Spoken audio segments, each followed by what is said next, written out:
평안하니까. 그럼요. 평안했죠. 너무 평안했죠. 평안했죠. 말 안 하시죠. 안녕하세요. 그동안 평안하셨습니까? 네. 네. 오늘은 고린도전서 16번째 강의입니다. 오늘 주제는 교만입니다. 영혼의 블랙홀 교만. 네. 오늘 강의 시작하기 전에 우리 지난번 강의 기억나시는 거 있으시면 잠깐 말씀하시고 우리 시작하죠. 예, 홍가람님. 네, 저는 그게 기억이 납니다. 그 달란트 말씀하시면서 그 성경에도 나와 있고 하나님께서는 일하는 사람 좋아하신다. 왜냐하면 본인도 그렇게 일을 하셨고, 근데 하지만 또 쉴 때는 쉬어야 된다. 왜냐하면 하나님께서도 일하시고 쉬셨으니까. 예. 예. 아주 뭐 잘 기억하고 계시네요. 네, 하나님도 일하시니 우리 예수님도 일하시고 네, 또 예수님이 일하시니 나도 일한다. 또 하나님이 쉬셨으니 또 나도 쉬고 우리의 삶을 기쁘게 내가 잘 영위해 나간다. 네. 아주 좋은 기억이십니다. 또 예. 여윤정님. 저는 충성의 반대말이 게으름이라는 생각을 예. 못했는데 지난주에 선생님께서 그렇게 말씀하셨어요. 그러면서 이제 달란트 비유를 이제 예를 들어서 그 만약에 그 달란트를 받았을 때 내가 몇 배로 이렇게 불리지 못하고 오히려 마이너스가 되면 하나님은 과연 나를 칭찬을 하실까? 그 보규가 질문을 했었던 기억이 나는데 만약에 하나님께서 그 종을 봤을 때 최선을 다하고 열심히 했다라면 실패를 했어도 칭찬을 했었을 것이다 라고 말씀을 해주셔서 위로가 됐었어요. 예. 예. 그 실패를 통해서 또 한 걸음씩 또 네. 나가는 거니까. 네. 문제는 그냥 가만히 땅 속에 파묻어두는 것. 오히려 그것은 우리의 달란트를 낭비하는 거니까. 그러니까 이 창조의 세계에 있어서 제일 나쁜 것은 낭비하고 게으르고 그래서 하나님의 일에 동참하지 않는 것. 굉장히 중요한 말씀입니다. 네. 오늘 수업 고린도전서 16강 영혼의 블랙홀 교만. 오늘 말씀은 교만에 대한 것입니다. 교만. 우리가 매일 가까이 접하고 있는 것인데 누가 당신 교만합니까? 겸손합니까? 라고 물으면 뭐라고 대답을 하시죠? 저는 요새 조금 교만한 것 같습니다. 예. 뭘 보고 교만한 것 같습니까? 요새 제가 그 뭐 이렇게 올리는 거 있지 않습니까? 너튜브라든가 뭐 그런 거에서 예. 짧은 영상 올리는데 좀 맛을 들였는데 예. 조회수가 좀 많이 올라가서 하나가 한 40만이 넘어간 거예요. 오이고. 그러니까 조금 저도 모르게 약간 교만해지더라고요. 그래서 제가 예. 최근에 가장 자주 하는 말이 교만하지 말라는 얘기인데 오늘 예. 또 마침 주제가 또 교만이네요. 예. 그래도 그건 자랑스러운 거니까 조금씩은 자랑해도 괜찮아요. 예. 지나칩니다. 요새. 교만과 자기 자랑의 그 경계선이 어디일까? 이거 굉장히 중요한 우리의 과제라고 할 수 있는데 어떠세요? 서유미님은 저는 조금 어렵다고 느끼는 게요. 항상 저는 어떤 시험을 보기 전에 이런 걸 되게 많이 느끼거든요. 내가 최선을 다했어요. 그래서 시험을 보는 찰나에 시험을 보고 나서 이거 하나님이 하셨어 라고 이야기를 하는 것과 내가 노력했는데 내가 노력해서 내가 한 건데 이렇게 생각하는 것과 이 차이일까? 교만이라는 게? 그냥 이런 고민을 좀 해봤던 적이 있어요. 그래서 예. 어떤 시험을 준비를 할 때 하나님을 좀 걷어내고 준비해봤던 적도 있어요. 내 근데- 노력만으로 내가 해보겠다. 뭔가 그냥 내 노력만으로 해보겠다. 하나님 걷어내고 기도도 일절 안 하고 도와달라고도 일절 안 하고 근데 그래도 점수 잘 나오죠. 네 점수 잘 나왔어요. 근데 그러고 나니까 고백이 나오더라고요. 그러니. 이거는 하나님이 하신 거예요라고 나오더라고요. 그냥 그래서 결국 이렇게 되는구나. 근데 교만하기 싫어서 사실은 그랬던 건데 참 어려운 문제였던 것 같아요. 이런 고민을 되게 많이 해봤어요. 그래도 지혜롭게 결론까지 잘 가셨네요. 맞아요. 네. 왜 그러냐면 지난번에 말씀드린 것처럼 이 땅은 두 세계가 움직이거든요.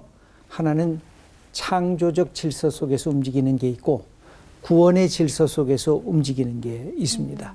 창조적 질서에서 가장 중요한 것은 수고하고 땀 흘리고 일하는 것, 심은 대로 거두는 것. 그게 창조 세계의 아주 중요한 질서입니다. 근데 구원 세계의 질서는 뭐냐면 내가 비록 아무것도 아닌 사람이어도 내가 죄인이어도 내가 하나님 앞에 다가갈 만한 그런 공로가 없어도 내가 예수님을 믿기만 하면 하나님이 나를 받아주시고 나의 부족함을 용서하시는 것. 이건 구원의 질서죠. 네. 그러니까 우리는 이 두 가지 질서를 동시에 잘 알아야 그 다음 단계로 나아갈 수가 있습니다. 내가 구원의 질서만 알고 창조적 질서는 무시하면 아까 말씀드린 게으른 사람이 돼요. 네. 하나님의 뜻에 순종하지 않는 사람이 돼요. 또 내가 창조의 질서만 알고 구원의 질서를 알지 못하면 아, 내가 괜찮은 존재인가 보네 하고 이게 자랑하면서 그 자랑이 끝없이 이렇게 확대가 됩니다. 그러니까 교만한 인간이 될 뿐이죠. 근데 예. 저 궁금한 게 있어요. 근데 제가 그래서 되게 고민이었던 점이 뭐였냐면 항상 제가 무슨 일이든 하고 나면 아, 하나님이 하셨어요. 저는 하나도 안 했어요. 그러니까 되더라고요. 그러면 저의 노력을 제 스스로 다 까부시게 되더라고요. 근데 이게 맞나? 라는 생각이 좀 들었어요. 예. 네. 그 자기가 열심히 노력했으면 하나님께 그렇게 말씀드려도 괜찮아요. 제가 그래도 수고했어요. 아, 제가 그래도 땀도 돼요? 흘리고 굉장한 시간을 바쳤어요. 근데 그 마음을 하나님이 내게 주셨어요. 그래서 이렇게 수고하고 일한 것조차도 하나님의 도우심 속에서 내가 했어요. 그러면 되는 거예요. 나는 아무것도 안 하고 하나님이 다 했어요. 그럼 너 뭐 했냐? 오히려 거꾸로 질문하실 수도 있죠. 전 그래서 오히려 하느님이 다 하셨어요 라는 고백을 해야지만 내가 교만하지 않는 거다라는 생각을 좀 했던 것 같아요. 그런 것은 아니에요. 맞아요. 하나님이 다 하셨지만 나도 다 한 거죠. 그러니까 지난번에 신인 협동. 예, 그와 똑같은 거예요. 중간에서 만나는 게 아니라 하나님도 다 하시고 나도 내가 해야 할 일을 다 수고하면서 애쓴 거죠. 그래서 그것을 하나님의 도우심으로 이끄는 것. 내게 공부할 마음도 주었어요. 내게 기억력도 주셨어요. 내가 시험 볼 때 나로 하여금 총명하게 해주셨어요. 맞다. 그렇게 하나님에게 그걸 맡기면 그 자체가 하나님의 사건이 되는 동시에 나의 사건이 되죠. 그러면 내가 갖고 있는 일들이 하나님의 사건이 되면서 신앙적 추억으로 내 삶 속에 깊이 들어오는 거죠. 네. 그러면 내가 예수님과 하나님과 살았던 삶의 추억들이 와. 풍성해지는 것입니다. 신앙의 추억. 와. 추억, 와. 예. 너무 좋다. 예. 그래서 오늘 교만의 정의는 도대체 뭘까? 사실 겸손하지 않은 것인데 아까 우리가 얘기한 대로 겸손을 가장한 교만도 있어요. 아이, 나는 아무것도 안 했어요. 저는 뭐 그냥 못해요. 그런데 사실 이렇게 가만히 들여다보니까 그 속에 교만이 들어가 있는 거예요. 맞아. 그래서 겸손을 가장한 교만이라고 하는 그런 또 다른 뒷면의 모습도 있는데 도대체 겸손이 뭘까? 이 겸손을 알아야 교만이 뭔지를 알 테니까. 그래서 세상적인 정의를 우리가 생각해 보면 늘 두 가지예요. 자기 자신에 대한 것과 다른 사람과의 관계성에 대한 것. 자기 자신의 것은 뭡니까? 나의 한계점을 인간으로서 내 한계성을 인식하는 데서부터 진정한 겸손이 시작이 됩니다. 이건 세상적인 것이나 그리스도적인 신앙 안에서의 내용도 마찬가지라고 할 수가 있겠습니다. 네. 우리가 소크라테스가 왜 위대하냐면 그는 아테네에서 그 소피스트들과 논쟁을 하면서 나는 내가 알지 못한다는 것을 나는 알고 있다. 그러면서 상대방에게 접근했어요. 그럼 당신이 주장하는 건 나한테 좀 들려달라. 그러고 나서 듣고 나서 그 사람이 갖고 있는 문제점을 하나하나 지적하면서 논박술이라고 하는 것을 그가 행했던 것을 볼 수가 있습니다. 이 점에 있어서 그건 굉장히 탁월한 점입니다. 나는 아무것도 모른다. 그것을 나는 그러나 알고 있다. 그 자기의 한계점을 아는 것. 그 다음에 이웃과의 관계에 있어서는 뭐냐면 남을 존중하고 배려할 줄 아는 것. 기본적으로 나도 인간이지만 당신도 인간이다. 나도 소중한 사람이지만 당신도 소중한 사람이다. 이것을 알면서 상대방을 배려할 줄 알면 기본적으로 인간적으로는 굉장히 훌륭한 그런 모습입니다. 그러면 반대로 교만은 도대체 어떤 모습으로 나타날까요? 여기 제가 영혼의 블랙홀. 블랙홀이 뭐죠? 모든 것을 끌어다니는 중력의 힘이죠. 예. 그리고 어떤 것도 탈출을 못하게 하는 가장 강력한 그 힘이 블랙홀 속에 들어가 있습니다. 그 블랙홀 같은 것이 교만이라고 할 수가 있습니다. 교만은요, 끊임없이 내 것으로 끌어다닙니다. 그러나 내 것을 다른 사람들에게 베풀려고 할 땐 내 이름이 드러난다든지 내가 무슨 이득이 있다든지 내가 뭔가 도움을 받을 수 있어야 남한테 주지 웬만해서는 남한테 베풀려고 하지를 않습니다. 그래서 이 특징이 몇 가지가 있는데 첫째는 다 내 거야. 네 거? 그것도 내 건데 사실은 아직 내가 못 가져서 그렇지. 다 자기 것으로 소유권을 주장하는 것입니다. 마치 사자나 호랑이가 새로운 영역에 들어가면 무슨 표시를 해요? 영역 표시. 영역 표시를 꼭 합니다. 이 영역이라고 하는 것은 굉장히 중요한 것입니다. 그래서 자기 영역을 확인하고 하나하나 넓혀가는 것이 나쁜 것은 아니에요. 근데 이것이 항상 교만이라고 하는 것이 과도하게 남의 것도 내 것이라고 주장하는 것. 그리고 남의 것을 탈취하려고 하는 것. 비이성적이고 비도덕적인 방법으로 남의 것을 소유하려고 하는 이 소유권에 대한 주장. 이것이 교만의 밑바탕에 깔려있는 내용입니다. 네. 두 번째가 있습니다. 내가 다 했지. 너희들 뭐 한 거 있어? 내가 다 했지. 하급자는 그냥 수고하고 땀만 흘리고 뭐 우리는 뭐야? 저분 혼자 다 명예를 갖네. 그러면서 마음이 아플 때가 있습니다. 일종의 업조권을 주장하는 겁니다. 자기 과시를 해보겠다고 하는 것이죠. 그렇게 과시할 때 그게 문제가 되는 것입니다. 그럼 세 번째는 뭘까요? 내가 최고야. 투애니원의 내가 제일 잘 나가. 그런 노래 아시죠? 네. 내가 제일 괜찮아. 여기 아주 명예권에 대한 주장, 자기 잘난 맛에 취해 있는 것입니다. 세상적인 말로 표현하면 인기인이 되고 싶은 거죠. 근데 여기 앉으신 분은 다 인기인인데 그럼 인기인이 되는 게 나쁜 건가요? 나쁜 건 아니라고. 아니죠. 네. 인기인이 되는 게 나쁜 게 아니에요. 그런데 무엇이 나쁜가요? 인기에만 취해서 살려고 하는 게 나쁜 것입니다. 네. 인기란 사라질 수도 있는 거. 인기란 많이 내게 다가왔다가 떠나갈 수도 있는 거. 그걸 알면서 인기가 갖고 있는 소중한 특성을 내가 살려 나가는 것. 그러면 인기인이 되는 게 나쁜 게 아닙니다. 내가 갖고 있는 삶에서 저 사람은 믿을만해. 저 사람은 참 좋은 사람이야. 나도 저 사람 좀 따라가고 싶어. 나쁜 것 아니에요. 명예가 나쁜 것 아니잖아요. 근데 그것만을 통해서 다른 사람을 통제하고 다른 사람을 억압하려고 할 때 이게 교만한 사람의 문제가 될 수가 있습니다.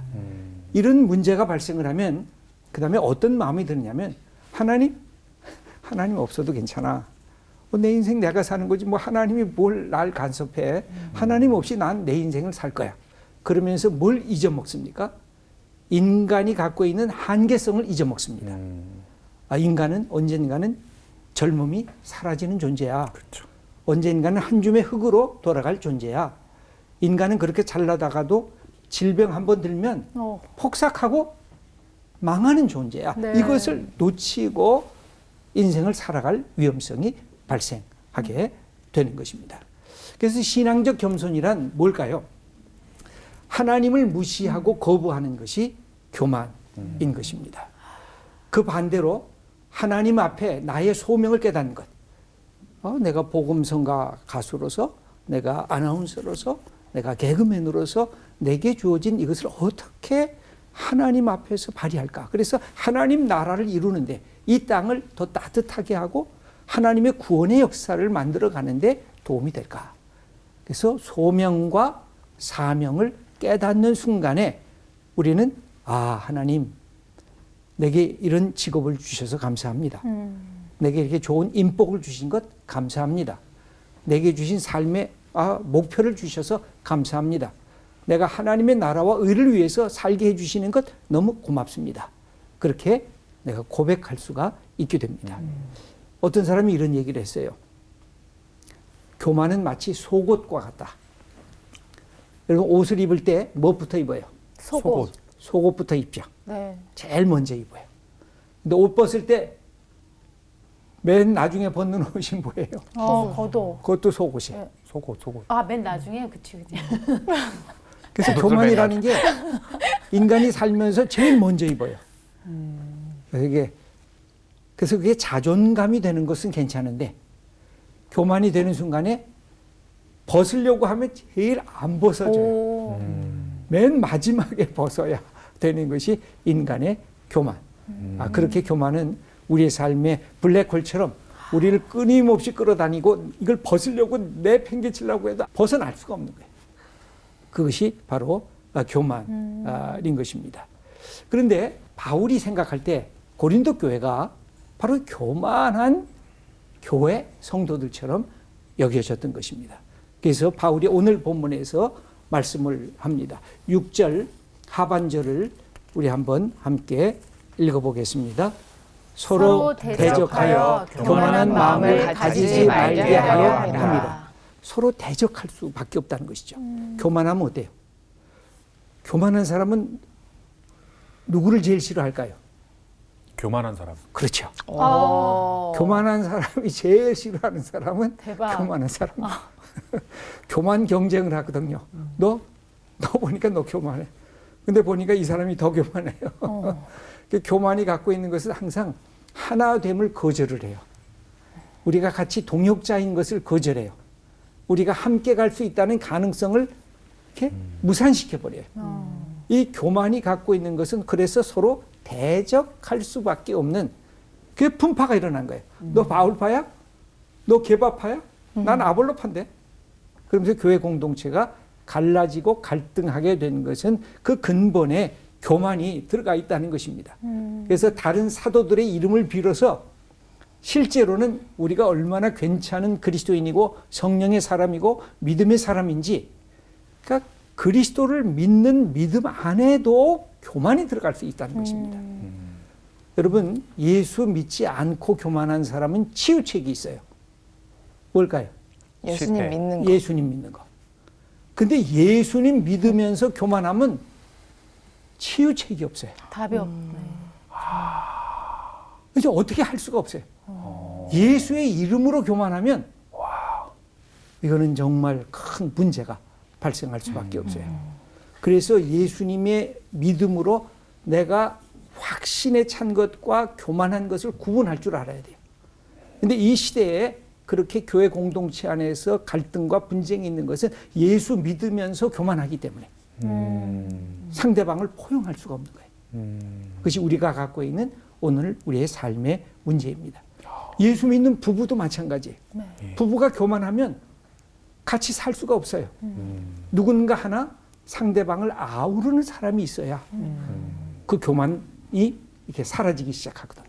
저처럼. 네, 그런 점에서 우리가 교만한 것을 넘어서는 일, 이게 얼마나 공동체를 살리는 길인가 우리가 잘 알 수가 있습니다.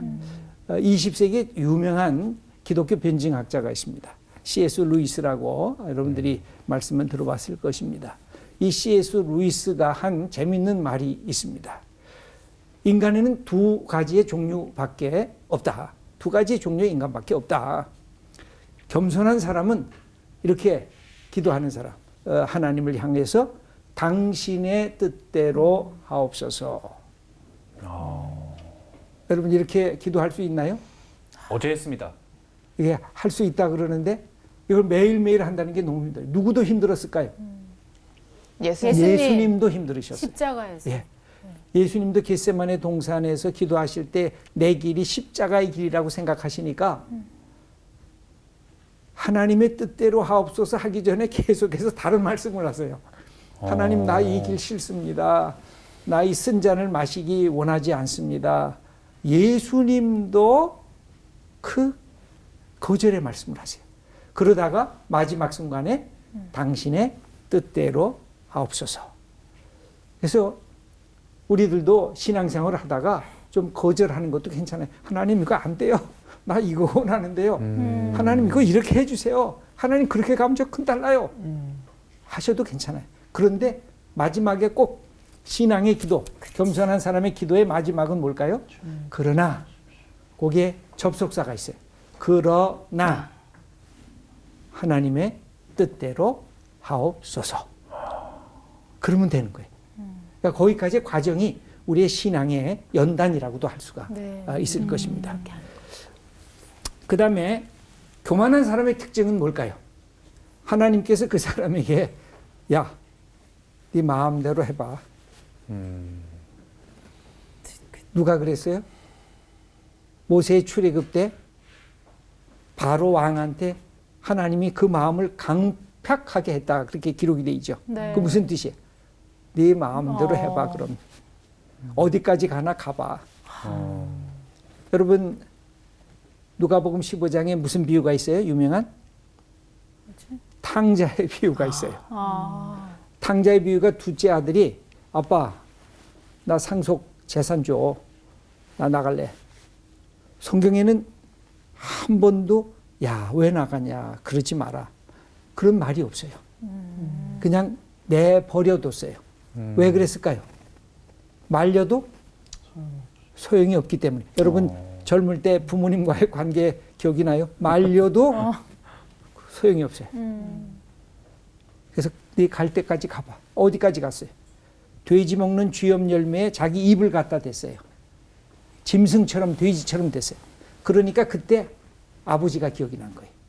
그러면서 다시 돌아오게 되는데 우리가 잘 아는 대로 로마서 1장 18절부터 32절까지 쭉 나오는 그 성경 구절에 중요한 그 핵심적인 구절이 하나 있어요. 한번 읽어볼까요? 그들의 부끄러운 욕심에 내버려 두셨으니. 하나님이 심판도 여러 가지 심판이 있는데 내버려둠의 심판도 있어요. 가? 네가 그렇게 교만해? 그럼 네 뜻대로 한번 가봐. 어디까지 가는가? 내버려 두는 거죠. 그래서 탕자의 비유처럼 그 밑구녕까지 가서 다시 아버지의 품을 기억하면 괜찮은데 거기서 인생이 종결되는 사람들이 있습니다. 그러면 그것은 인생 파산이라고 할 수밖에 없는 것이죠. 바울은 고린도 교회 교만한 사람들의 자기 이해를 이렇게 생각했습니다. 내 것은 다 내 것이다. 내 것도 내 것이다. 그래서 자기 중심적 사고에 머물러 있었기 때문에 바울이 이들을 뭐라고 표현했냐면 너희들은 그리스도 안에 있기는 있지만 어린 아이와 같다. 여러분 기억나요? 네. 2장을 공부할 때 너희들은 그리스도 안에 있는 어린 아이와 같다. 어린 아이가 두 가지 의미가 있다 그랬죠. childlike, childish. 근데 어때요? 앞부분이 뒷부분이? 뒷부분이죠. 유치한. 어린아이 같이 순전한이 아니라 유치한 바로 그 자리. 그건 뭐예요? 이거 내 거야. 근데 다른 애가 좋은 거 갖고 있으면 이것도 내 거야. 다 내 거야. 그러면서 하나님마저 제일 위험한 게 뭐냐면 하나님도 소유물처럼 여기는 거예요. 하나님도 내 거야. 내 마음대로. 나를 위해서 하나님이 움직이지 않으면 하나님은 더 이상 나의 하나님이 아니야. 하고 하나님을 아예 내 소유물처럼 생각하는 교만. 바울은 그래서 질문을 하는 것입니다. 7절 전반부를 한번 우리 읽어보겠습니다. 내게 있는 것 중에 받지 아니한 것이 무엇이냐. 이걸 다시 얘기하는 거죠. 예수 믿기 전에는 다 내 것이었어요. 내가 수고해서 내가 노력해서 내가 잘나서 내가 가진 이 모든 것을 나는 소유할 수가 있었어요. 근데 예수 믿고 나니까 뭐가 일어났어요? 신앙은 혁명이다. 예수님이 내 인생의 주인이 되면서 아, 내가 그동안 몰랐는데 내가 이렇게 살아있는 생명 자체가 하나님의 선물이구나. 내가 이만큼 건강한 것이 하나님의 선물이구나. 내게 소중한 부모님이 있고 친구가 있고 이렇게 소중한 옆에 사람이 있는 것이 이게 하나님이 내게 주신 축복이구나. 내가 이렇게 일할 수 있는 삶의 터전이 있다는 것도 하나님이 내게 주신 복이구나. 그러면서 이 모든 것을 하나님이 주신 선물로 이해하게 되었을 때 온전한 신앙인이 되는 것인데 바울은 고린도 교회가 이 사실을 잊어먹고 망각하고 있다는 사실을 지적하고 있는 것입니다. 이 자랑이 단순한 자랑이 아니라 상대방을 무너뜨리고 나만 홀로 독보적으로 나는 다른 사람보다 뛰어나다고 생각하는 분파적인 자랑. 바울은 이것을 아니다. 그러면서 7절 하반부를 우리 읽어보겠습니다. 내가 받았은즉 어찌하여 받지 아니한 것 같이 자랑하느냐. 네가 다 받은 것 아니냐. 그런데 왜 받지 아니한 것처럼 다 내가 능력으로 번 것처럼 하나님이 이스라엘 백성을 이끌면서 가나안으로 인도할 때 제일 염려했던 것이 그거예요. 너희들이 앞으로 풍성해지면 너희들이 하나님을 잊을까 걱정이다. 이게 내가 잘나서 내가 수고해서 여기까지 와고 내가 수고해서 이렇게 풍성한 열매가 맺은 것 그렇게 생각하고 하나님을 망각할까 봐 두렵다. 이렇게 말씀하신 것을 볼 수가 있습니다. 그런 점에서 신앙이란 기억력인데 하나님이 나를 여기까지 인도하신 것을 하나하나 이렇게 생각해 보는 것. 그래서 신앙의 추억 쌓기가 신앙을 잘 인도하는 축복이에요. 하나님 어떤 분이셨어요? 얘기를 했는데 할 말이 없어. 하나님과 나하고의 사건이 있었나? 그럼 신앙이 어떻게 될까요? 굉장히 삭막해져요. 광야같이 그 허벌판에서 내 삶을 사는 것처럼 여겨져요. 그러면 안 되죠. 신앙은 추억이에요. 하나님이 내가 어떻게 나를 인도하셨는가? 그래서 추억을 만들려면 두 가지밖에 없어요. 하나는 말씀을 읽고 하나는 예수님과 하나님과 맞대하면서 기도하면서 하나님하고 씨름하는 거예요. 그래야 추억이 생겨요. 추억이란 같이 있어야 추억이 생깁니다. 바울은 이 사실을 알면서 이들이 교만함이 그 속에 놓여져 있다는 것. 그것을 이야기하면서 8절에 이렇게 우리들에게 말씀하면서 그들의 문제점을 지적을 합니다. 읽어보겠습니다. 너희가 이미 배부르며 이미 풍성하며 우리 없이도 왕이 되었도다. 우리 없이 왕이 됐다는 거예요. 너희들이 스스로 자랑하고 우리는 이미 영적으로 충만한 사람이기 때문에 바울 사도 필요 없어. 우리는 영적으로 방언도 할 줄 알고 병 고치는 은사, 다른 예언하는 은사까지 있으니까 사도들 우리에게 소중하지 않아 하면서 사도 없이 왕처럼 스스로 이렇게 교만해졌다고 이야기하는 것입니다. 바울은 그래서 다시 겸손이라고 하는 자리까지 어떻게 변화될 수 있을까 하면서 두 가지를 제시를 합니다. 두 가지가 하나는 뭘까요? 신앙의 스승인 바울과 아볼로를 본받아라. 그래서 바울은 계속해서 나와 아볼로가 나는 씨를 뿌리고 아볼로는 물을 줬고 하나님은 자라나게 하셨다. 그래서 바울과 아볼로가 하나님과 함께하는 동역자였다. 이 사실을 끊임없이 얘기를 했습니다. 여러분들도 서로 동역자가 되라. 바울파와 게바파가 왜 싸움하냐? 서로가 소중한 형제요 자매인 것을 서로 확인하라. 우리가 함께 하나님 나라를 이 땅에 세우는 믿음의 동지들이다. 왜 싸움하고 있고 왜 갈등하고 있고 왜 분파를 하고 있느냐. 바울이 얘기하는 게 그거예요. 나와 아볼로가 너희에게 본을 보였다. 여기 6절 전반부를 한번 읽어보겠습니다. 형제들아, 내가 너희를 위하여 이 일에 나와 아볼로를 들어서 본을 보였으니. 그렇죠? 이 신앙이라고 하는 게 공동체로 함께 살려고 하면 상대방에 있는 그리스도, 그 그리스도가 내 안에 있는 그리스도보다 더 큰 것을 볼 수 있어야 돼요. 부부가 함께 살잖아요. 아내 속에 있는 예수님의 모습이 내 안에 있는 예수님의 모습보다 더 크면 아내가 사랑스럽고 그렇게 더 가까이 다가가게 돼요. 그럼 반대도 마찬가지예요. 그래서 신앙의 공동생활이란 상대방 안에 있는 그리스도의 모습이 이게 커져. 아, 저 사람이 예수 믿는 모습이 너무 아름답게 보여질 때 이게 같이 공동생활을 할 수가 있어요. 보네프의 신도의 공동생활에 보면 그런 얘기가 나옵니다. 그 다음에 두 번째가 있어요. 두 번째는 말씀을 삶의 잣대로 삼으라. 그래서 6절 하반부를 한번 함께 읽어 보도록 하겠습니다. 이는 너희로 하여금 기록된 말씀대로 넘어가지 말라 하는 것을 우리에게서 배워 서로 대적하여 교만한 마음을 가지지 말게 하려 함이라. 여기에 기록된 말씀. 이게 당대의 사도 바울이 썼던 편지를 얘기한 것 같기도 하고 정확하지는 않습니다만 이미 기록된 예수님에 관련된 말씀들이 있었다는 것을 이야기하고 있는 것이죠. 이 말씀의 기준을 삼아야 된다. 오늘도 그렇습니다. 어떤 사람은 직통 계시를 받았다고 생각하는 사람들이 있어요. 그건 나쁜 것 아닙니다. 그런데 내가 받은 직통 계시를 하나님의 말씀인 성경보다 더 우선권으로 둘 때에 문제가 발생을 합니다. 네. 그러면 바로 거기서 무슨 조그만 기도원 운동이 생겨지고 조그만 성령 운동 분파가 생겨지고 나중에는 그것이 더 커져서 내가 직접 받았지만 너는 받지 못한 사람 아니냐 해서 직접 받은 자기 자신을 과도하게 이것을 높여 나가게 될 때 무슨 문제가 생겨요? 이단 문제가 생기고 진정한 교회 지도자가 아니라 거짓 이단과 섹트의 지도자로 전락하게 되는 것입니다.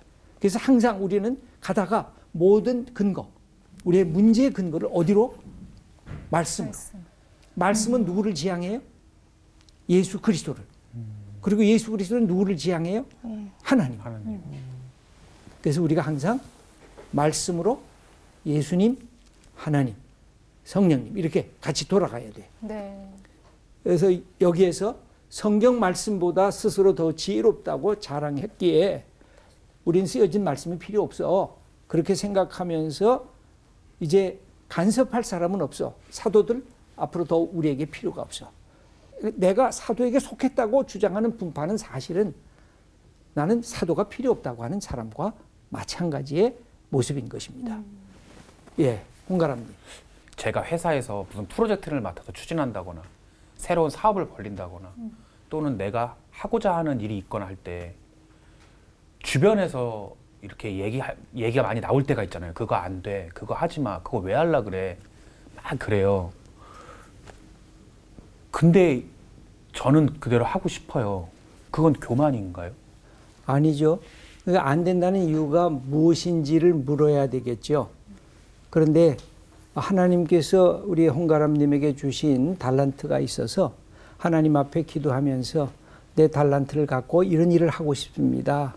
하나님 여기에 방해되는 게 하나님 뜻에 위배되는 게 있나요? 하고 이렇게 물어보셔야 돼요.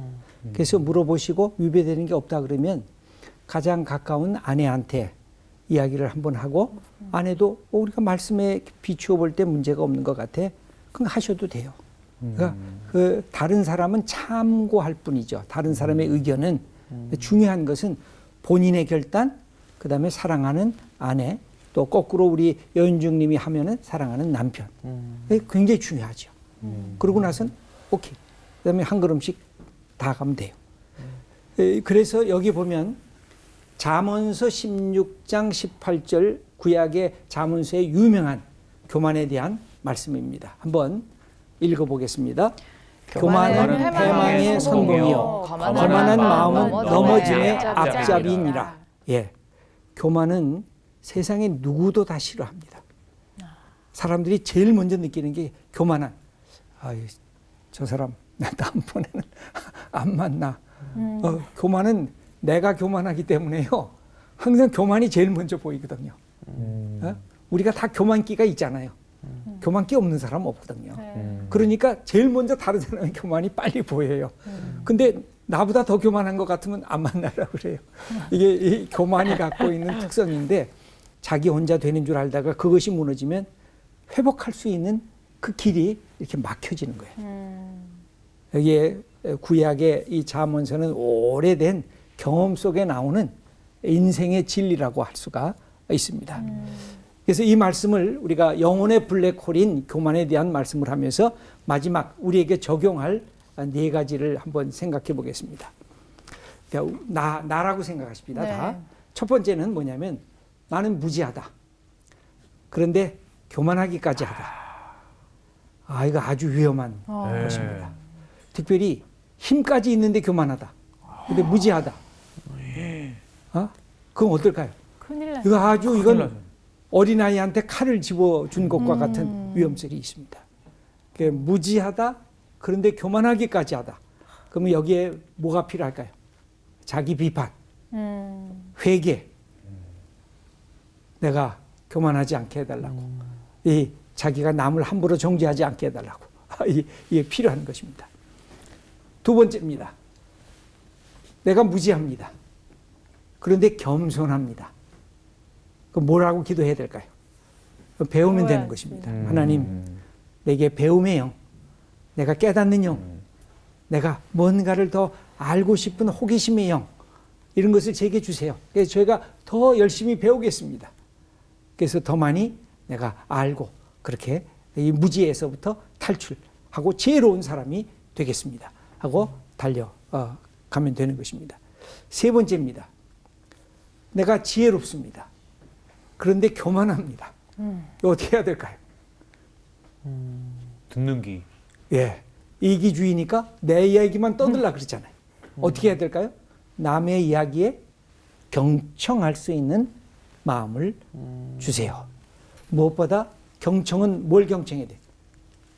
신앙인으로서는 하나님을 경청하고 네. 그 다음에 누구를 경청해야 돼요? 내 만나는 사람의 말을 경청하고 그 다음에 또 뭘 경청해야 돼요? 내 속에 있는 양심의 언어를 경청해야 되죠. 그래야 이 경청이 완벽하게 아름답게 이루어지는 거죠. 네. 하나님을 경청하고 내 이웃의 말을 경청하고 내 속에 있는 양심의 소리를 경청할 때 진짜 지혜로운 사람이 될 수가 있는 것이죠. 그 다음에 네 번째입니다. 내가 지혜롭습니다. 그런데 겸손합니다. 어떻게 해야 될까요? 그러면 하나님께 기도하면서 하나님 오늘도 한 걸음 내딛겠습니다. 그러면서 담대하게 용기 있게 도전하면서 앞을 향해 나가는 것입니다. 그러면 하나님이 우리의 인생의 동행자가 되셔서 임마누엘의 역사를 허락해 주실 것입니다. 오늘 영혼의 블랙홀, 교만에 대한 말씀을 함께 나눴습니다. 우리는 여기에서 어떤 사람이 되어야 될까요? 지혜로우면서 겸손한 사람. 그래서 당당한 사람. 네. 우리가 예수 믿으면서 이렇게 움츠려들면 안 돼요. 예수 믿으면 조금 더 가슴을 펴보실래요? 조금 앉으신데, 예, 또 가슴을 딱 펴시고 당대하게 내게 맡겨준 거 부딪히고 또 어려운 거 있으면 또 하나님께 기도하면서 또 해결해 나가고 이런 멋진 지혜롭고 겸손한 하나님의 사람들 다 되시기를 축원합니다. 네. 오늘 수업은 여기까지 하겠습니다. 감사합니다. 감사합니다. 저는 겸손하면 네. 약간 겸손과 당당은 되게 어울리지 않는 단어잖아요. 맞아. 겸손하면 왠지 막 소극적이게 되고 움츠러들게 그냥 되고 헤헤 이러고 다녀야 될 것 맞아. 같고. 근데 되게 용기가 되는 말씀이셨던 그러니까. 것 같아요. 지혜롭고 겸손하면서 당당한 사람. 네. 그렇게 또 한 주를 저는 살아가야겠어요. 어렸을 때 이제 주변 어르신들 말씀보다 오늘 들을 말씀을 더 따라야겠어요. 왜냐면 두 개가 부딪히게 됐을 때 주변에 어르신들이 맞아요. 욕심 많은 애가 잘 살아. 이러고 맞아. 어디 가서 자랑 안 하면 남들 아무도 몰라줘. 맨날 그랬지. 어르신들 맨날 그랬잖아 어렸을 때. 그러니까. 맞아요. 어쨌든 우리도 지혜롭고 겸손하게 당당하게 사는 맞아요. 일주일 또 보내고 또 그러니까. 승리해서 당당하게 다음 주에 만나야죠. 네. 네. 고맙습니다. 감사합니다. 나갑시다.